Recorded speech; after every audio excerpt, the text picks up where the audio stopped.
परिवहन मंत्री ने सड़क सुरक्षा माह के तहत लोगों को करवाया जागरूक, वाहन चालकों को किया सम्मानित। कांग्रेस के वरिष्ठ नेता और पूर्व मंत्री सुजान सिंह पठानिया का निधन।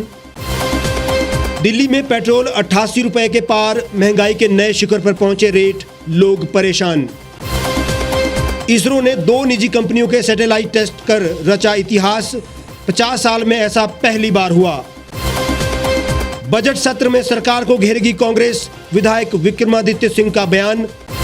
और ऐतिहासिक रिज मैदान पर नाबार्ड का उड़ान मेला आज से, सुरेश भारद्वाज ने किया मेले का शुभारंभ। बोले 2022 तक किसानों की आय दुगनी करने का लक्ष्य।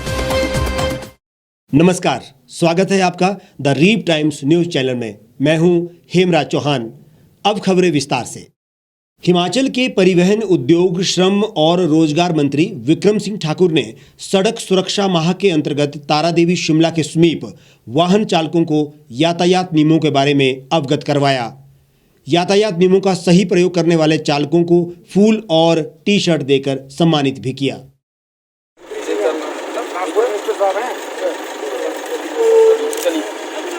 जो हमारे चालक हैं, हमारे गाड़ियों वाले हैं, उनसे बातचीत करके उनको प्यार से चीज़ों को समझा के, अगर वो किसी प्रकार का कोई वायलेशन भी कर रहे हैं तो उनको समझा के, ताकि आगे के लिए सारी चीज़ें ठीक रहें, यातायात के नियमों का वो पालन करें।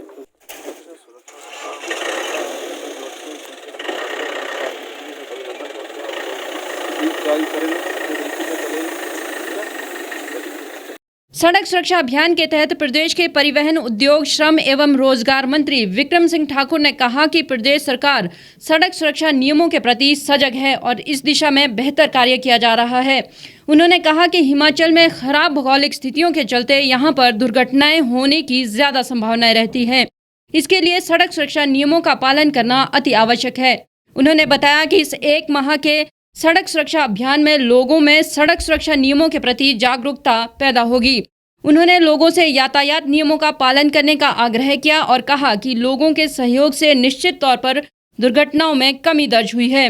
इस अवसर पर विक्रम सिंह ठाकुर ने कहा कि लोग परिवहन संबंधी कार्य के लिए ई परिवहन सेवा का भरपूर लाभ उठाएं और अपने कीमती समय व धन की बचत करें।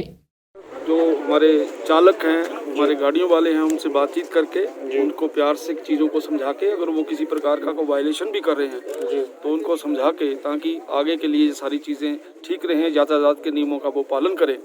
तो इसी संदर्भ में आज मैं यहाँ आया था और सारे विभाग के लोग, कर्मचारी लोग आज यहाँ मिले हैं और मुझे लगता है कि हम सब लोग इस दिशा में एक अच्छा काम कर रहे हैं। श्री जयराम ठाकुर जी की सरकार का ये मानना है कि सड़क सुरक्षा के ऊपर ज़्यादा से ज़्यादा ध्यान दिया जाए, लोगों को जागृत किया जाए, ताकि जो हमारा, क्योंकि हमारी टोपोग्राफी ऐसी है, भौगोलिक परिस्थिति ऐसी है, थोड़ी सी चूक के कारण से भी यहाँ एक्सीडेंट के स्कोप रहते हैं। तो बाहर से आने वाले लोग, प्लेन एरिया से आने वाले लोगों में कई बार एक जो उनका काम करने का तरीका है वो थोड़ा फ़र्क का होता है, और हिमाचल प्रदेश के अंदर हमें इन सारी चीज़ों का ध्यान रखना है। इन सारी बातों को लेकर ये हम कार्यक्रम कर रहे हैं और मुझे पूर्ण विश्वास है कि इसके कारण से काफ़ी फ़ायदा होगा आम जनमानस को।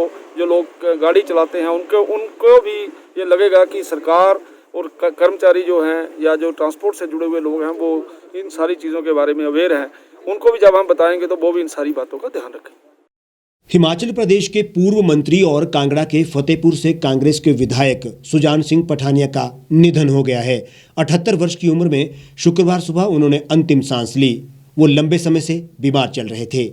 सीएम जयराम ठाकुर और कांग्रेस के नेताओं ने उनके निधन पर शोक जताया है। मुख्यमंत्री ने कहा कि सरल स्वभाव के पठानिया जी ने सदैव समर्पण भाव से जन सेवा की, जो सभी के लिए प्रेरणादायक है। प्रदेश कांग्रेस के एक बहुत वरिष्ठ नेता, जो पूर्व में मंत्री भी रहे हैं और वर्तमान में विधायक थे, फतेहपुर विधानसभा क्षेत्र से, कांगड़ा से, श्री सुजान सिंह पठानिया जी। जिला कांगड़ा से फतेहपुर के विधायक सुजान सिंह पठानिया का शुक्रवार सुबह निधन हो गया। पिछले 3 सालों से उनकी सेहत में अधिक सुधार नहीं हो रहा था। सितंबर 2017 में उन्हें पैरालिसिस का अटैक आया था और उन्हें तुरंत आईजीएमसी अस्पताल पहुंचाया गया था। तब से उनका उपचार चल रहा था। साल 2017 के विधानसभा चुनाव में जीत दर्ज कर वह 7वीं बार विधायक बने थे। इस चुनाव में सुजान सिंह पठानिया ने भाजपा उम्मीदवार कपिल सिंह परमार को 1284 मतों के अंतर से हराया था। सुजान सिंह का जन्म 22 सितंबर 1943 को लाहौर में हुआ था और वह स्नातक थे। इसके साथ ही NAFRC से वानिकी में प्रशिक्षित थे। सुजान सिंह पठानिया 1977 और फिर 1990, 1993, 2003 और नवंबर 2019 में ज्वाली निर्वाचन क्षेत्र से विधानसभा के लिए चुने गए थे। पठानिया ने अपने राजनीतिक जीवन में 11 बार विधानसभा चुनाव लड़ा और इसमें 7 बार जीत दर्ज की। कांग्रेस ने वरिष्ठ नेता एवं विधायक सुजान सिंह पठानिया के निधन को पार्टी के लिए अपूरणीय क्षति बताया और उनके निधन पर गहरा शोक व्यक्त किया। पेट्रोल और डीजल की कीमतें आज चौथे दिन बढ़ी हैं। दिल्ली में पेट्रोल अब 88 रुपए के पार पहुंच गया है, जो कि अब तक सबसे महंगा रेट है। डीजल भी 78 रुपए प्रति लीटर के पार पहुंच चुका है। दिल्ली में सबसे महंगा डीजल जुलाई के आखिरी हफ्ते में बिका था, तब भाव 81.94 रुपए प्रति लीटर थे और पेट्रोल का रेट 80.43 रुपए प्रति लीटर था। यानी उस वक्त पेट्रोल से महंगा डीजल बिका था। इसी तरह से देश के अन्य राज्यों में भी कीमतें आसमान छू रही हैं। Bye sir.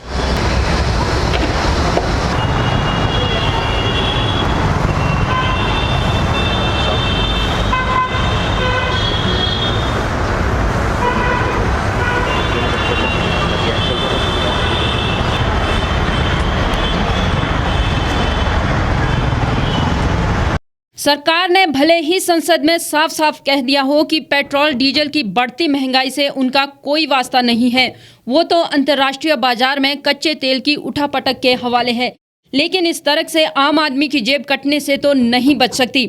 आज लगातार चौथे दिन पेट्रोल और डीजल के दाम बढ़े हैं। दिल्ली में पेट्रोल 88 रुपए के पार पहुंच चुका है। ग्लोबल मार्केट में कच्चा तेल उबाल मार रहा है, जिसकी वजह से भारत में पेट्रोल और डीजल की कीमतों में आग लग गई है। ब्रेंट क्रूड कल से ही $60 के पार ट्रेड कर रहा है। कल इसने $61 के लेवल को भी पार किया था। एक्सपर्ट अनुमान जता रहे हैं कि कच्चे तेल में आगे भी तेजी रह सकती है। अगर ऐसा हुआ तो पेट्रोल और डीजल की कीमतें भविष्य में भी बढ़ सकती है। अगर आज की कीमतों की तुलना ठीक साल भर पहले की कीमतों से करें तो 11 फरवरी 2020 को दिल्ली में पेट्रोल का रेट 71.94 प्रति लीटर था, यानी साल भर में पेट्रोल 15.91 रुपए प्रति लीटर महंगा हो चुका है। डीजल भी 11 फरवरी 2020 को 64.87 रुपए प्रति लीटर था, यानी डीजल भी साल भर में 13.16 रुपए प्रति लीटर महंगा हो चुका है। पेट्रोल के बाद डीजल की कीमतें भी नई महंगाई के नए आसमान पर पहुंच चुकी हैं। मुंबई में डीजल 85.32 रुपए प्रति लीटर है, जो कि अब तक सबसे महंगा रेट है। दिल्ली में भी डीजल 78.38 रुपए प्रति लीटर, कोलकाता में भी रेट 81.96 रुपए प्रति लीटर और चेन्नई में पेट्रोल का भाव 83.52 रुपए प्रति लीटर है। जाहिर सी बात है कि तेल की कीमतों में जहां आम जनजीवन प्रभावित हो रहा है, वहीं आवश्यक वस्तुओं की कीमतों में भी महंगाई की मार पड़ रही है, जिस पर सरकार चिंतित नजर नहीं आ रही है। भारतीय अंतरिक्ष अनुसंधान संगठन इसरो ने अपने 50 साल के इतिहास में पहली बार अपने सैटेलाइट सेंटर को निजी कंपनियों के लिए खोला है। भारतीय स्टार्टअप्स के 2 सैटेलाइट्स स्पेस किड्स इंडिया और पिक्सल का इसरो के UR राव सैटेलाइट केंद्र में परीक्षण हुआ।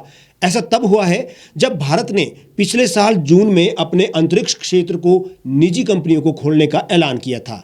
इसके लिए एक स्वतंत्र निकाय भारतीय राष्ट्रीय अंतरिक्ष संवर्धन और प्राधिकरण केंद्र इन स्पेस की स्थापना भी की गई है। संस्था न केवल निजी क्षेत्र की अंतरिक्ष गतिविधि की देखरेख करेगी, बल्कि इसरो की सुविधाओं को संभालने और साझा करने का भी काम करेगी। इसरो ने 2 सैटेलाइट को मंजूरी दी है। इनमें से एक निजी कंपनी का है और दूसरा सैटेलाइट छात्रों की ओर से विकसित किया गया है। इसमें स्पेस किड्स इंडिया को छात्रों ने डिजाइन किया है। इसरो इस महीने के अंत में निर्धारित PSLV मिशन के तहत वाणिज्यिक सैटेलाइट्स को लॉन्च करने की तैयारी में है। ये पहला मिशन होगा जिसमें भारतीय उद्योग की सैटेलाइट्स को व्यावसायिक रूप से इसरो द्वारा लॉन्च किया जाएगा। PSLV C51 मिशन एक ब्राजील उपग्रह अमोनिया 1 को न्यू स्पेस इंडिया की वाणिज्यिक व्यवस्था के तहत लेकर जाएगा। इसके अलावा लॉन्च व्हीकल 20 पैसेंजर सैटेलाइट्स को लेकर जाएगा। कांग्रेस विधायक विक्रमादित्य सिंह ने कहा कि बीजेपी की डबल इंजन की सरकार धरातल पर कुछ नहीं कर पाई है। सरकार की नाकामियों को बजट सत्र में उजागर किया जाएगा। विक्रमादित्य ने कहा कि आने वाले नगर निगम और विधानसभा के चुनाव में कांग्रेस की जीत का दावा पक्का है। विक्रमादित्य सिंह ने कहा कि जिला परिषद के चुनाव में शिमला और कुल्लू में कांग्रेस की जीत हुई है। आने वाले नगर निगम और विधानसभा के चुनाव में कांग्रेस की जीत ही होगी। उन्होंने कहा कि पूर्व मुख्यमंत्री वीरभद्र सिंह का इसमें विशेष आशीर्वाद रहा है। उन्होंने कहा कि आगामी विधानसभा के बजट सत्र में सरकार की नाकामियों को उजागर कर घेरा जाएगा। जो जिला परिषद के चुनाव हमारे शिमला में और कुल्लू में हुए हैं और उसमें कांग्रेस पार्टी की विजय हुई है। दोनों जगह में कांग्रेस पार्टी के अध्यक्ष और उपाध्यक्ष बने हैं। मैं समझता हूं कि ये सच्चाई की जीत है। कांग्रेस पार्टी का, कांग्रेस पार्टी के हर नेता का, कांग्रेस पार्टी के हर कार्यकर्ता का मनोबल ऊंचा हुआ है और मुख्य रूप से हिमाचल प्रदेश के पूर्व मुख्यमंत्री राजा वीरभद्र सिंह जी, उनका जो इसमें उन्होंने हस्ताक्षेप किया, जो उनके जनाधार के ऊपर कांग्रेस पार्टी ने एकता का परिचय देते हुए शिमला जिला में पिछले कल कांग्रेस पार्टी का अध्यक्ष और उपाध्यक्ष बना। इससे एक नई संचार की क्रांति जो है वो कांग्रेस पार्टी के अंदर होगी। कांग्रेस विधायक विक्रमादित्य सिंह ने कहा कि मुख्यमंत्री द्वारा 6 मार्च को पेश किया जाने वाला बजट झूठ का पुलिंदा होगा। सरकार 3 बजट पेश कर चुकी है, लेकिन एक भी वादा धरातल पर नहीं उतर पाया है। हम मिलकर आने वाले समय में मजबूती के साथ हिमाचल प्रदेश के मुद्दों को उठाएंगे, क्षेत्र के मुद्दों को उठाएंगे, शिमला जिला के मुद्दों को उठाएंगे और अभी जो आगामी विधानसभा का बजट सेशन होने वाला है उसमें हम पूरे तरीके से सरकार को घेरने के लिए तैयार है, क्योंकि हमें पूरा विश्वास है और विश्वास ही नहीं, पूरा मैं इस बात को कह सकता हूं कि ये जो बजट 6 मार्च को मुख्यमंत्री जी पेश करने वाले हैं या जो राज्यपाल जी का जो एड्रेस विधानसभा के अंदर जो होगा वो केवल और केवल झूठ का एक पुतला होगा। 59 नेशनल हाईवे और अन्य सभी वादे झूठे साबित हुए। विक्रमादित्य सिंह ने कहा कि हॉर्टिकल्चर प्रोजेक्ट वीरभद्र सिंह के समय में आया, लेकिन ये सरकार अभी तक उस पर कुछ भी नहीं कर पाई है, क्योंकि इनके पास कहने के लिए और करने के लिए आज प्रदेश के अंदर कुछ नहीं है। 3 बजट सरकार ऑलरेडी पेश कर चुकी है और उन 3 सालों में जो बड़े बड़े सपने प्रदेश की जनता को दिखाए, जैसा मैं बारी बारी उस बात को कहता हूं, चाहे वो नेशनल हाईवे 69 नेशनल हाईवे हो, चाहे वो एयरपोर्ट मंडी का अंतर्राष्ट्रीय हवाई अड्डा जो मुख्यमंत्री जी का एक पेट प्रोजेक्ट था उसकी बात हो, चाहे चार धाम की बात हो कुल्लू मंडी के अंदर, चाहे एयरपोर्ट विस्तारीकरण की बात हो, और बेरोजगारी एक ऐसा मुद्दा जो प्रदेश के हर घर से संबंध रखता है। टूरिज्म इंडस्ट्री का जो है भट्टा बैठ गया। मगर इस राम राज्य में ना तो यहाँ की जो अर्थव्यवस्था को मजबूत करने के लिए आप यहाँ के इंडस्ट्रियलिस्ट को मजबूत कर रहे हैं, ना आप यहाँ के जो हमारे टूरिज्म सेक्टर के लोग हैं आप उनको मजबूत कर रहे हैं, ना आप हमारे जो बागवान और हमारे कृषि उत्पादक लोग हैं आप उनको मजबूत कर रहे हैं। उस पर सरकार ने बड़ी लेट जाके हस्ताक्षेप किया और जितना इसका फायदा हमारे बागवानों किसानों को मिलना चाहिए था वो नहीं मिला। मार्केट इंटरवेंशन स्कीम को बढ़ाने की बात की गई, उस पर सरकार ने कुछ नहीं किया। और हॉर्टिकल्चर प्रोजेक्ट मिशन जो करीबन 1300 करोड़ रुपए का प्रोजेक्ट है, आज तक उस पर कोई बड़ा कार्य जो है प्रदेश के अंदर जो है वो नहीं हो पाया है। हालांकि ये प्रोजेक्ट हमारे समय में आया, जो ये हॉर्टिकल्चर प्रोजेक्ट है 1300 करोड़ रुपए का, ये जब मुख्यमंत्री श्री वीरभद्र सिंह जी थे और बागवानी मंत्री श्रीमती विद्या स्टोक्स जी थी, उस समय ये वर्ल्ड बैंक से ये पैसा जो है ये हिमाचल प्रदेश को आया। इसमें ना तो अभी तक कोई सीए स्टोर लगाए गए हैं, ना अभी तक इसमें कोई नए पौधे लाए गए हैं, ना इसमें कोई जो है ट्रांसपोर्टेशन के लिए फैसिलिटीज हमारे बागवानों को दी गई है। तो मैं समझता हूं कि 3 सालों में केवल और केवल झुनझुने जो है वो प्रदेश की सरकार ने लोगों को थमाए हैं। उन्होंने कहा कि विधायक प्राथमिकता बैठक हुई जिसमें विपक्ष से ज्यादा सत्ता पक्ष के विधायक परेशान थे क्योंकि 60% से ज्यादा कामों की डीपीआर अभी तक नहीं बन पाई है। मैं समझता हूं कि अगला जो अभी बजट आने वाला है ये भी केवल और केवल एक झुंझुना कार्य जो है ये मुख्यमंत्री जी और सरकार करेंगे। हम इसकी निंदा करते हैं ऑन बेसिस ऑफ फैक्ट्स।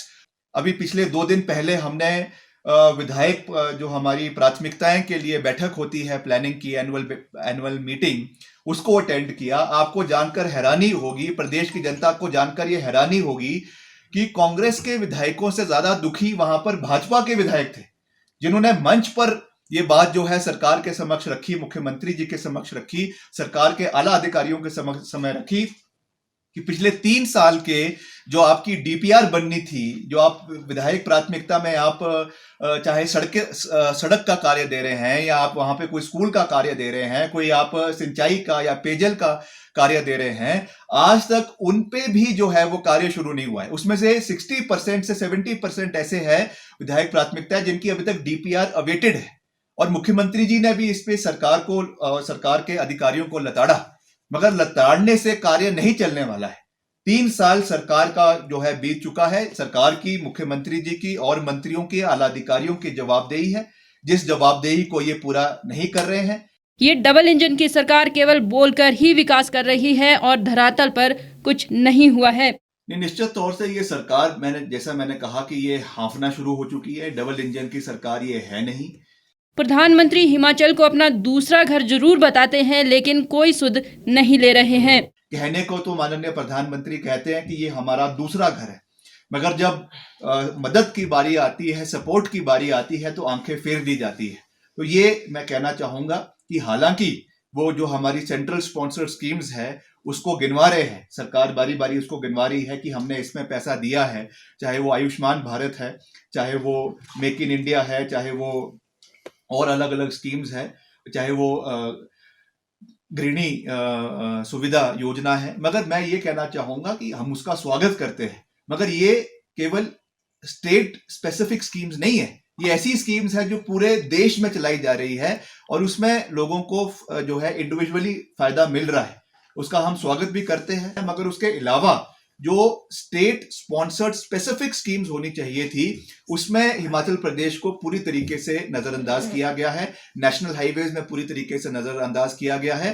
प्रदेश सरकार द्वारा लिए जा रहे कर्ज पर विक्रमादित्य सिंह ने कहा कि सरकार 3 सालों में ही हांफ गई है।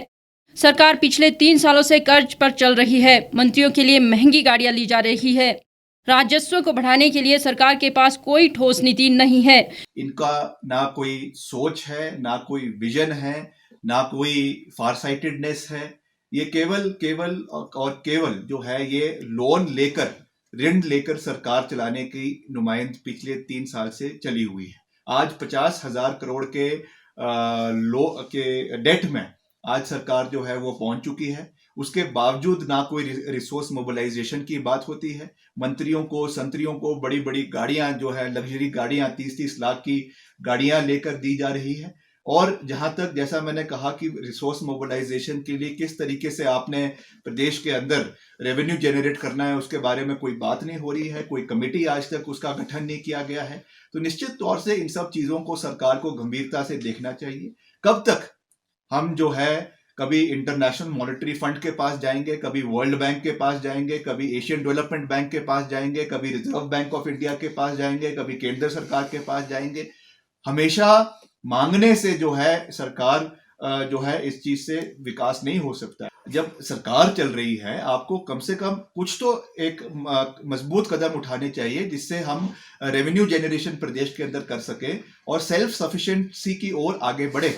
प्रधानमंत्री जी समय समय पर ये बात कहते हैं, हर देश के हर कोने में ये बात कहते हैं कि हमको अपने को सेल्फ सफिशिएंट बनाना है।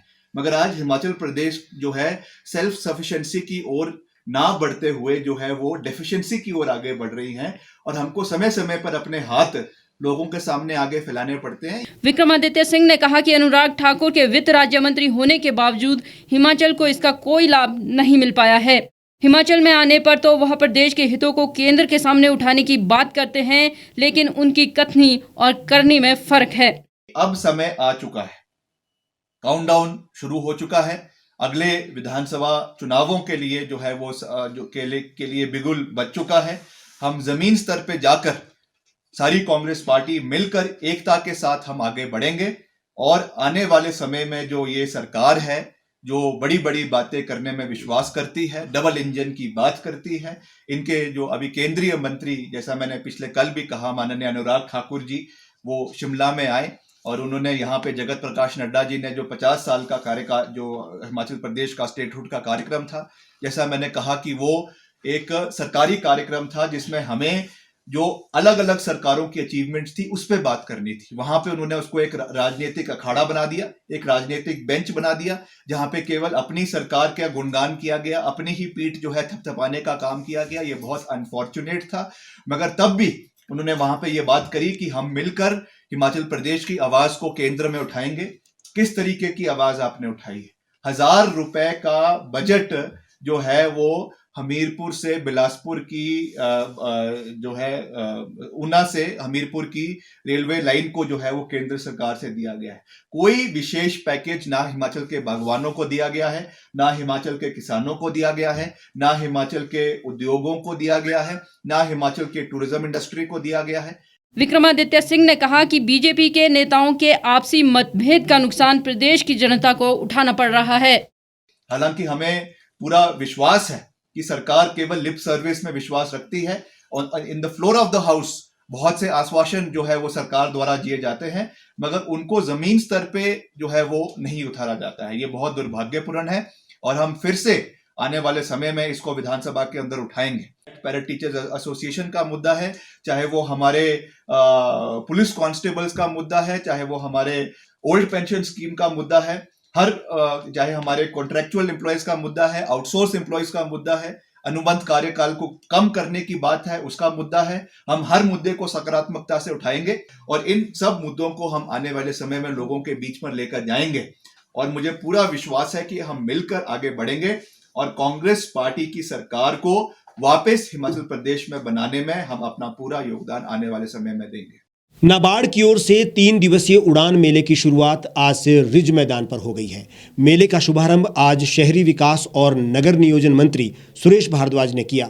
मेले में प्रदेश के सभी जिलों के स्वयं सहायता समूह ने अपने उत्पादों के 20 स्टॉल लगाए हैं। कार्यक्रम का उद्देश्य ग्रामीण लघु सूक्ष्म उद्योगों को बाजार उपलब्ध करवाना है।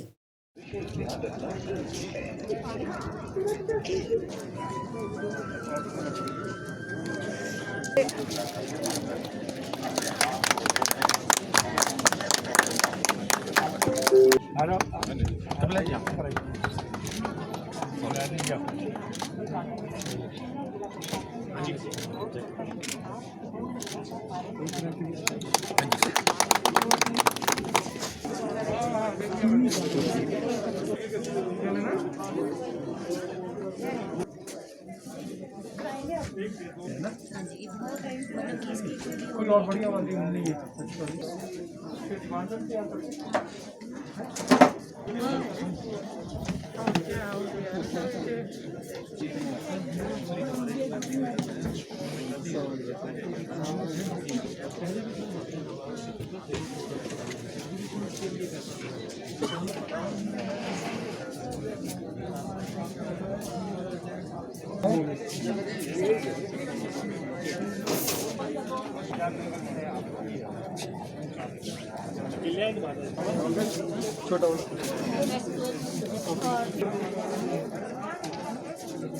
शहरी विकास मंत्री सुरेश भारद्वाज ने कहा कि पीएम मोदी का लक्ष्य वर्ष 2022 तक किसानों की आय दोगुनी करना है। मेले में खेतों में उगाई गई फसलों से निर्मित उत्पादों को प्रदर्शित किया गया, जिससे उन्हें अच्छे दाम मिल सके। उन्होंने कहा कि ग्रामीण लोगों को बेहतर बाजार उपलब्ध करवाने के लिए नाबार्ड ने बेहतर पहल की है। मैं नाबार्ड के अधिकारियों को, उनके चीफ जनरल मैनेजर और बाकी जो अधिकारी यहाँ पर इस मेले के आयोजन के लिए आए हैं, उन सब का धन्यवाद करता हूँ कि उन्होंने शिमला के इस रिज मैदान को जो है वो इस बार के उड़ान मेले के लिए चुना और शिमला के आसपास के क्षेत्रों से भी जो है सेल्फ हेल्प ग्रुप्स इस मेले में भाग ले रहे हैं उसके साथ साथ चंबा के पांगी क्षेत्र से लेकर के कुल्लू इत्यादि सभी ज़िलों से जो सेल्फ हेल्प ग्रुप्स काम करते हैं उन सबको इन्होंने जो है वो आज इस उड़ान मेले में जो है वो एक्सपोजर दिया है। ग्रामीण क्षेत्रों में किसानी के साथ साथ जो है वो और कोई काम हो, क्योंकि जो ज़मीनें हैं, ज़मीन स्ट्रेच नहीं हो सकती, बढ़ नहीं सकती है, जितनी है उतनी रहती है। पॉपुलेशन बढ़ती है, परिवार बढ़ते हैं तो उससे जो है ज़मीन बंट जाती है और छोटी जो आपके पास जो ज़मीन की होल्डिंग्स रहती हैं उससे परिवार का जो है वो गुजारा भी नहीं हो सकता और साथ ही साथ समय जो है वो उसमें जो रहता है वो खाली समय में कुछ दूसरा काम जो है करने की आवश्यकता रहती है। तो प्राचीन काल से दूध का काम है या पशुपालन का काम है, मुर्गी पालन का काम है, ये सब चीज़ें जो है वो बंगाल इत्यादि में जो कोस्टल एरियाज़ हैं वहाँ पर जो है वो मत्स्य पालन का काम जो है वो इसमें होता है। तो आजकल हिमाचल प्रदेश में भी बागवानी का काम शुरू हो गया है। वो एक सीजनल काम होता है, सारे साल काम करना पड़ता है, लेकिन उसमें लिमिटेड जो है वो या एक्सपर्ट जो लोग होते हैं वो काम करते हैं, घर की औरतें दूसरे लोगों को उन पर काम करते हैं और छोटे होल्डिंग्स के कारण जो है गुजारा मुश्किल होता है। इसलिए ये सेल्फ हेल्प ग्रुप्स बना करके जो है वो अपने ही उस लोकल प्रोडक्ट को जो है रिफ़ाइन करके जो है वो उसकी मार्केटिंग करते हैं, उससे जो है वो अपना बहुत अच्छा जो है इनकम में बढ़ोतरी करते हैं। यही वो चीज़ है जिसके लिए माननीय प्रधानमंत्री नरेंद्र मोदी जी कहते हैं कि 2022 तक हम जो है वो किसान की आय को जो है वो दुगना करेंगे, क्योंकि उसमें सप्लीमेंट जो चीज़ें होती हैं उसके कारण ही आय में जो है बढ़ोतरी हो सकती है।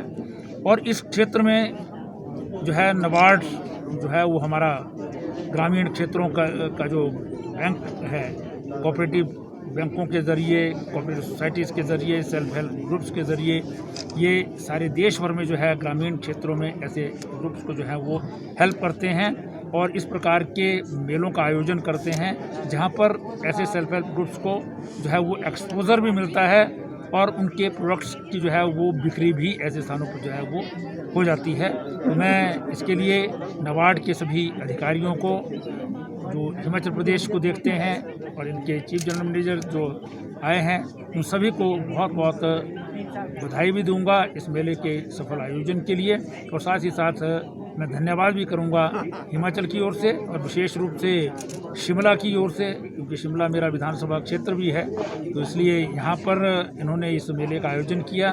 और साथ लगते जो क्षेत्र हैं जैसे रजाना है, अनंतपुर है, सायरी है, कंडा घाट है, मशोबरा है, जिनका शायद कई बार हमको ध्यान में नहीं होता है कि वहाँ पर कुछ ऐसे ग्रुप्स जहाँ काम कर रहे हैं, उनका जब इस प्रकार के मेलों में एक्सपोजर होता है तो उससे निश्चित रूप से जो है वो लोकल लोगों को भी उनकी जानकारी मिलती है और उनका मार्केटिंग जो बेस है वो भी इससे बढ़ सकता है।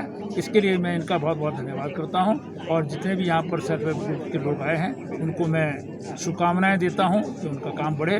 और इन्हीं स्टॉल्स में 2 नवयुवक जो हैं वो हमको ऐसे भी मिले जो नीति आयोग की नौकरी छोड़ करके आए हैं। स्टार्टअप जो है वो उन्होंने शुरू किया है और उसमें जो यहाँ के प्रोडक्ट्स हैं उनका भी जो है वो संग्रहण कर रहे हैं और कुछ चीज़ें जो लुप्त हो रही हैं चीज़ें हमारी, कई प्रकार की चाय है और ऐसी चीज़ें हैं जिसका बहुत सारे कामों के लिए प्रयोग हो सकता है, लेकिन धीरे धीरे उसके वो ध्यान नहीं जाता है तो वो लुप्त हो रही हैं। उनको जो है वो सेहत करने के लिए, इकट्ठा करने के लिए भी जो है वो काम कर रहे हैं। तो ऐसे नवयुवक भी जो है वो इसमें काम कर रहे हैं। ये बहुत ही जो है वो उपयोगी काम है जिसके लिए जो है वो नाबार्ड के अधिकारी बहुत बधाई के पात्र हैं। वहीं स्वयं सहायता समूहों का कहना है कि इससे उन्हें अपने उत्पाद को बेचने के लिए बाजार उपलब्ध हो रहा है और आय में भी बढ़ोतरी हो रही है। स्वयं सहायता समूहों को नाबार्ड के प्रोत्साहन से उन्हें रोजगार प्राप्त हो रहा है।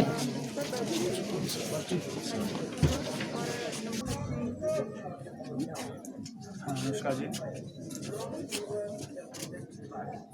शिमला कहाँ का है ये? शिमला लोकल अर्बन का है? कहाँ रहते हैं आप?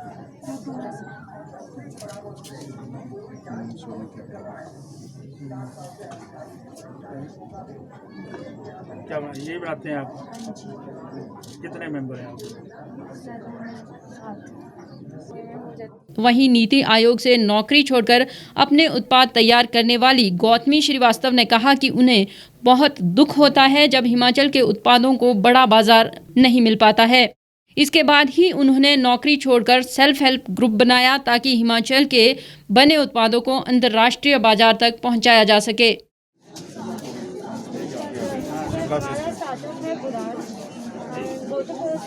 लोगों ने अपनी जॉब दिल्ली में क्विट किया है, नीति आयोग सुधार की चिंता में, but we wanted to do something for आप करते हैं वही आपको तो उनको ठीक तरह से देते हैं आप। मेरा नाम हीरा शांडिल्य है और ये बुजुर्गों का सेल्फ हेल्प ग्रुप के माध्यम से जो कि हेल्पेज इंडिया द्वारा स्थापित किए गए हैं। ये ग्राम पंचायत कोट के अंदर ये 25 ग्रुप है लगभग ग्राम पंचायत कोट, आनंदपुर और रजाना पंचायत में। तो ये एक नई बात है कि बुजुर्गों के सेल्फ हेल्प ग्रुप कहीं आपने नहीं सुने होंगे, मगर ये 25 ग्रुप बने हैं और ग्राम पंचायत कोट के अंदर अचार, चटनी, मुरब्बा वगैरह तैयार करने के लिए उसका यूनिट लगाया गया है। जैसे आप जानते हैं कि आजकल कोरोना का समय है और इसके लिए हम ये जो विशेष जो वहाँ लहसुन का अचार, अदरक की चटनी वगैरह तैयार की गई है और ये ऑर्गेनिक है। इसको केमिकल सिर्फ उतना इस्तेमाल किया गया है जो कि इसको ख़राब ना हो सके। तो ये हमारी जो है इससे जो आत्मनिर्भर भारत की बात है उसमें बुजुर्गों को रोज़गार भी मिला है और वो रोज़गार के साथ साथ जैसे आप जानते हैं पूरे देश के अंदर बुजुर्गों की हालत क्या है, वो हम ग्राम पंचायत कोट के अंदर बुजुर्गों को उनका जीवन स्तर अच्छा रहे और उनकी गुड डेथ हो, इस तरह से हमने कोशिश की है कि वहाँ के बुजुर्ग ज़्यादा खुश रहें। राजकुमारी, मीट का अचार और चिकन का अचार, देसी की पिनिया और देसी पंजीरी ये घर में तैयार की गई है। अपने आप मसाले कूटकर अच्छी तरह सफाई से अच्छी तरह से बनाया, खुद बनाया। सेहत के लिए बहुत अच्छी है और ये पंजीरी ये भी सेहत के लिए बहुत अच्छी है। इसमें खसखस और ये वगैरह ड्राई फ्रूट वगैरह सब कुछ डले हुए हैं और अचार में बड़ी अच्छी तरीके से सफाई से बनाया। आगे भी डिमांड आती है? हाँ जी, फ़ायदा होता है हमारे को और आगे भी डिमांड होती है। चंबा चुख लाए हैं, चंबा की मशहूर है, ऑल ओवर इंडिया में बिकती है ये। अच्छा, हर हिमाचल के हर हिल स्टेशन में मिलती है। ये फेमस आइटम है सर। ये लहसुन मिर्च अदरक की बनती है ये आइटम, गलत गलत खट्टा डालते हैं। फायदे मुँह कट भूख पड़ती है इससे, हल्की सी खानी पड़ती है। जैसे अचार आदमी 100 ग्राम खा जाता है, 150 ग्राम भी खा सकता है। इसको बस 1 चम्मच अचार आदमी खा सकते हैं। इसमें एक काली मिर्च है डाली हुई इसमें हमने, और अजवाइन है, 6 ऐसे मसाले जो हमारे लोकल वो जो जिससे भूख भी पड़ती है, खाने में स्वादिष्ट है। फ़ायदा होता है सर। प्लेटफॉर्म मिलता है हम छोटे घरेलू दुकानदार को, घरेलू प्रोडक्ट है सारे, महिलाओं का ग्रुप है, NRM का ग्रुप है ये। मेले में चंबा का चुख, हिम बुनकर कुल्लू, जागृति समूह चंडी सोलन, सहेली सहज सोलन, गुरु साहिब शिमला सहित अन्य स्वयं सहायता समूह ने अपने उत्पाद प्रदर्शनी में लगाए हैं। ये मेला 14 फरवरी तक चलेगा। इस बुलेटिन में फिलहाल इतना ही। बाकी तमाम खबरों के लिए आप हमारे साथ बने रहिए और देखते रहिए द रीप टाइम्स। गांव की चौपालों से लेकर संसद के गलियारों तक, गृहिणी के चूल्हे से लेकर निवेश और बाजारों तक, किसानों के हाल से लेकर खेत और खलिहानों तक, शिक्षा और स्वास्थ्य से लेकर खेल के मैदानों तक, संसद के प्रधान से लेकर पंचायत के पंच तक, सेंट्रल हॉल से लेकर ग्राम सभा के मंच तक, हर खबर पर रहेगी हमारी पैनी नजर।